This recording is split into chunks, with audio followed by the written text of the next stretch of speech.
So this piece is it's called the Game Zone. It's basically a work about transforming the way that people interact with games.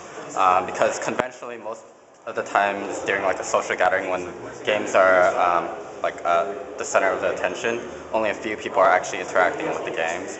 What I'm doing with this piece is I'm capturing that space where people might be gathered and turning that space into the game. So henceforth, everyone within that captured space becomes a participant. Basically, it's creating a social space for people to engage with. And how does it work? Basically, what I'm doing is I'm capturing an area with that webcam back over there, and what it's doing from then is it's taking the RGB values, which stands for red, green, and blue, which are like it's what the computer uses to present color on the screen. So I'm taking those values and interpreting them, selecting the highest value and displaying it onto the screen, as well as associating with it certain game elements, which allows people to interact with the game environment that I built. And so is it using some artificial life principles for your game agents? They are not particularly smart. They're actually only chasing like a food array, like a food item within this array. And so they are just, their programming is just to follow food, pretty much.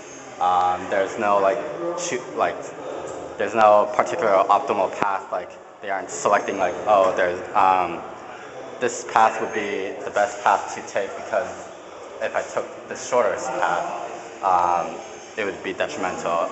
Instead, I didn't want this effect to happen because I wanted to allow the players to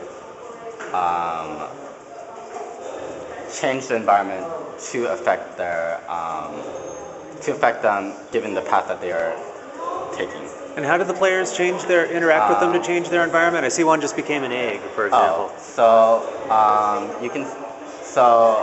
The attribute that is associated particularly with red is fire, and what it does is it decreases each of their individual health spans. You can see your own health span up at the top, associated by that green bar.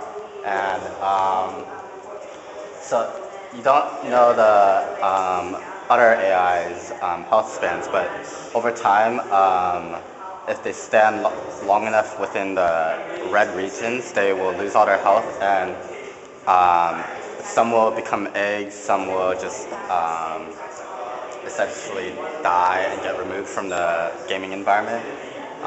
Your own character will simply restart back to some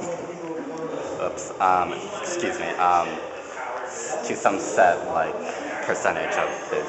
Oh yeah. Span. Is that why you have these toys down here for people to allow people to interact with, like to see what other effects like different colors might bring. They're not an essential part of the game. It's just it allows players to like, if assuming they don't have a certain color on them, to see what kind of effect it might have. Fantastic. So yeah.